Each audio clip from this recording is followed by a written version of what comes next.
This is a company law case dated the 16th of November 1897. This animation is going to inform and demonstrate the key facts of the Salomon v. Salomon & Co. Ltd. case. This case involved a shoe business becoming a company through incorporation, which later faced falling sales and eventually liquidation. The Salomon case was pivotal in demonstrating the importance of upholding the doctrine of corporate personality when dealing with the settlement of unsecured creditors. We want to be business partners. I have made the business a limited company, with you both as directors.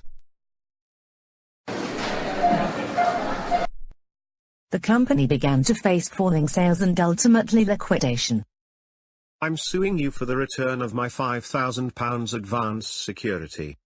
Broderick was returned his £5,000 security out of liquidation. The remaining £1,055 of company funds was returned to Mr. Salomon.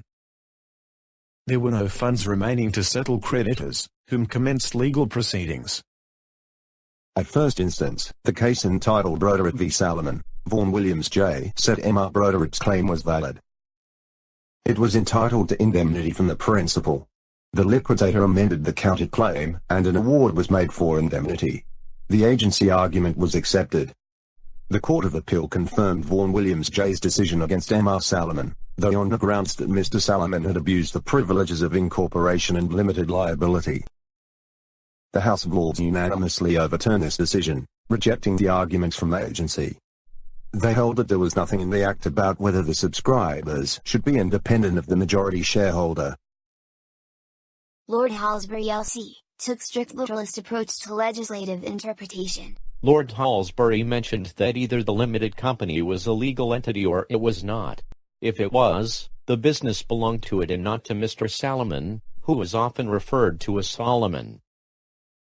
If it was not, there was no person and no thing to be an agent at all, and it is impossible to say at the same time that there is a company and there is not.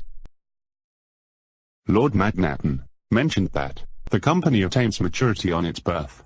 There is no period of minority, no interval of incapacity. I cannot understand how a body corporate thus made, capable, by statute can lose its individuality by issuing the bulk of its capital to one person, whether he be a subscriber to the memorandum or not. The significance of this case was that courts can legitimately disregard a company's separate legal personality, such as where crime or fraud has been committed.